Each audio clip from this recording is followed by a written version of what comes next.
नमस्कार दोस्तों, हर हर महादेव। आज सावन का चौथा सोमवार है और कहते हैं इस दिन भगवान शिव और माता पार्वती की कथा सुनने से अत्यंत ही शुभ फलों की प्राप्ति होती है एवं मनुष्य के सभी पाप हैं वो नष्ट हो जाते हैं, सभी मनोकामनाओं की पूर्ति होती है। तो आज मैं आपको सुना रही हूँ भगवान शिव और माता पार्वती की बड़ी ही दुर्लभ कथा। तो इस कथा को पूरी श्रद्धा और प्रसन्नचित मन से पूरा अवश्य सुनिएगा। आधी अधूरी कथा सुनने से पूर्ण फल की प्राप्ति है वो नहीं होती है। भगवान शिव का आशीर्वाद प्राप्त करने के लिए कमेंट बॉक्स में हर हर महादेव अवश्य लिख दीजिएगा। तो चलिए शुरुआत करते हैं और कथा का श्रवण करते हैं। अमरपुर नगर में एक धनी व्यापारी रहता था। दूर दूर तक उसका व्यापार फैला हुआ था। नगर में उस व्यापारी का सभी लोग हैं वो सम्मान किया करते थे। इतना सब कुछ होने पर भी व्यापारी के अंतर्मन में एक बहुत ही दुख रहता था, क्योंकि उस व्यापारी की कोई भी संतान नहीं थी।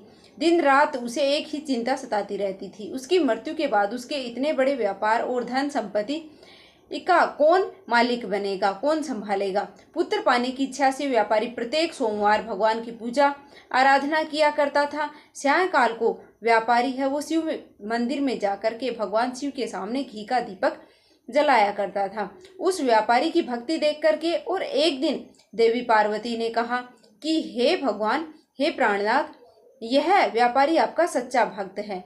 कितने दिनों से यह सोमवार का व्रत कर रहा है और पूजा नियमित करता है।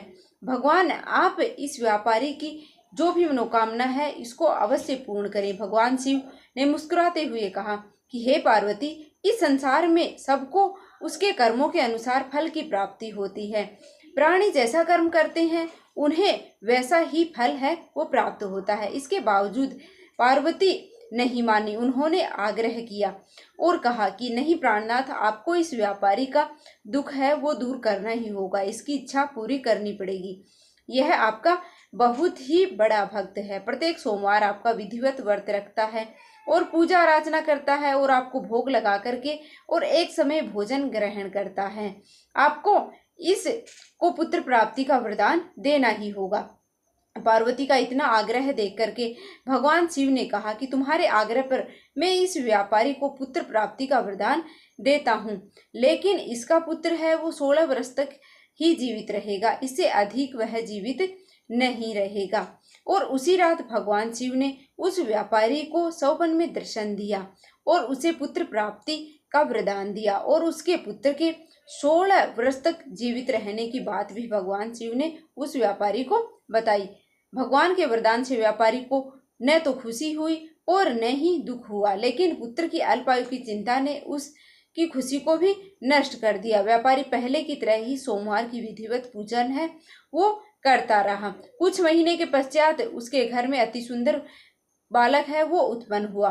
पुत्र जन्म से व्यापारी के घर में खुशियां हैं वो मनाई गई। धूमधाम से पुत्र जन्म का समारोह है वह मनाया गया। व्यापारी को पुत्र के जन्म की अधिक खुशी नहीं हुई, क्योंकि उसे पुत्र की अल्पायु के रहस्य का पता था। यह रहस्य घर में किसी को भी और मालूम नहीं था। विद्वान ब्राह्मणों ने उस पुत्र का नाम अमर रखा। जब अमर 12 वर्ष का हुआ तो शिक्षा के लिए उसे वाराणसी भेजने का निश्चय किया। व्यापारी ने अमर के मामा दीपचंद को बुलाया और कहा कि अमर को शिक्षा प्राप्ति के लिए वाराणसी छोड़ आओ। अमर अपने मामा के साथ शिक्षा प्राप्ति के लिए चल दिया। रास्ते में जहाँ भी अमर और दीपचंद रात्रि में विश्राम कर लिए ठहरते वहीं पर यज्ञ करते और ब्राह्मणों को भोजन कराते। लंबी यात्रा के बाद अमर और दीपचंद एक नगर में पहुंचे। उस नगर के राजा की कन्या के विवाह की खुशी पूरे नगर को सजाया गया था। निश्चित समय पर बारात आ गई, लेकिन वर का पिता अपने बेटे की एक आंख से काना होने की बात के कारण वह चिंतित था। उसे इस बात का भय सता रहा था कि राजा को इस बात का पता चलने पर कहीं राजा है वो अपनी बेटी के विवाह से इनकार नहीं कर दे, इससे इसकी बदनामी होगी। वर के पिता ने अमर को देखा तो उसे मस्तिष्क में यह विचार आया कि उसने सोचा और इस लड़के को दूल्हा है वो बना करके राजकुमारी से विवाह करवा दूंगा। विवाह के बाद इसको धन देकर विदा कर दूंगा और राजकुमारी को अपने नगर ले आऊंगा। वर के पिता ने इस संबंध में अमर के मामा दीपचंद से बात की। दीपचंद ने धन मिलने के लालच में वर के पिता की बात है वो स्वीकार कर ली। अमर को दूल्हे के वस्त्र पहनाकर राजकुमारी चंद्रिका से विवाह करवा दिया। राजा ने बहुत सारा धन देकर के और राजकुमार को विदा कर दिया। अमर जब लौट रहा था तो उससे सच है वो छिपा या नहीं गया और उसने राजकुमारी की ओढ़नी पर लिख दिया कि राजकुमारी चंद्रिका, तुम्हारा विवाह तो मेरे साथ हुआ है। मैं तो वाराणसी शिक्षा प्राप्त करने के लिए जा रहा हूँ।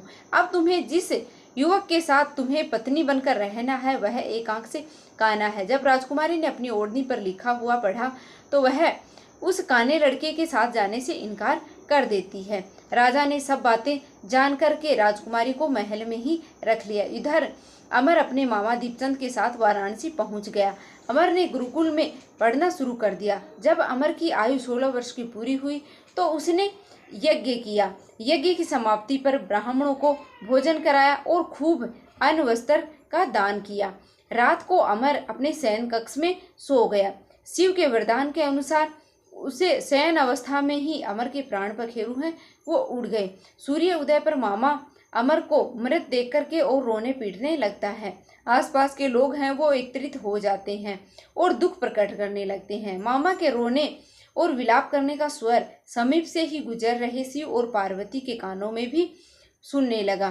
पार्वती जी ने भगवान शिव से कहा कि हे प्राणनाथ, मुझसे इसके रोने का स्वर है वो सहन नहीं हो रहा है। आप इस व्यक्ति के कष्ट को अवश्य ही दूर करें। भगवान शिव ने माता पार्वती के साथ में अदृश्य रूप से समीप जाकर के और अमर को देखा तो पार्वती जी से बोले, पार्वती, यह तो उसी व्यापारी का पुत्र है। मैंने इसे 16 वर्ष की आयु है वो का वरदान दिया था। इसकी आयु अब पूरी हो चुकी है। पार्वती ने फिर भगवान शिव से निवेदन किया कि हे प्राणनाथ, आप इस बालक को फिर से जीवित करें, नहीं तो इसके माता पिता हैं वो रो रो करके और मृत्यु को प्राप्त हो जाएंगे, अपने प्राण त्याग देंगे।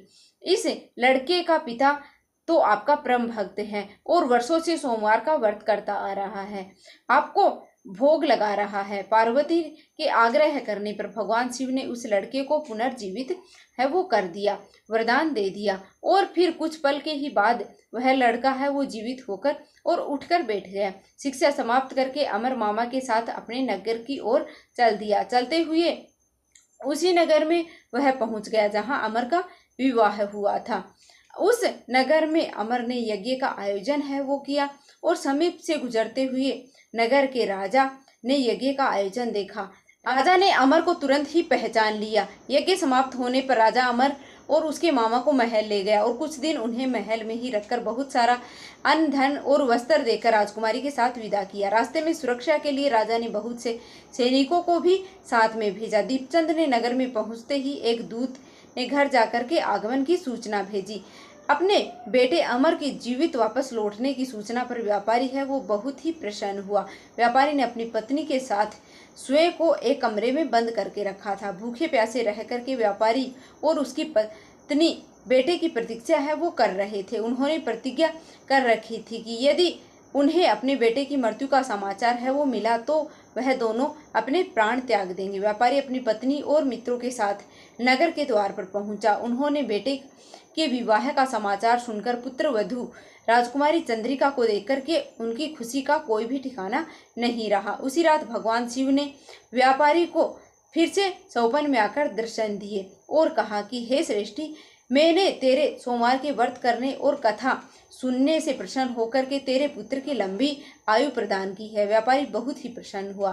सोमवार व्रत करने से व्यापारी के घर में खुशियां लौट आई। शास्त्रों में लिखा है कि जो स्त्री पुरुष सोमवार का विधिवत व्रत करते हैं और कथा सुनते हैं उनकी सभी इच्छाएं हैं वो पूर्ण होती हैं। हे भोलेनाथ, जिस तरह से आपने उस व्यापारी के बेटे को जीवन दान दिया है उसी तरह जो भी इस कथा को पढ़ता है, सुनता है और हुंकारा देता है उन सभी पर अपनी कृपा है वो बनाए रखना। तो उम्मीद है दोस्तों आपको यह वीडियो पसंद आई होगी। अगर वीडियो थोड़ी सी भी पसंद आई है तो प्लीज़ वीडियो को लाइक करके और चैनल को सब्सक्राइब कर लेना ताकि आगे भी ऐसी ही वीडियो आपको सबसे पहले मिलती रहे। धन्यवाद। जय भोलेनाथ, जय माता पार्वती। भगवान शिव और पार्वती की कृपा आप और आपके परिवार पर हमेशा बनी रहे। धन्यवाद।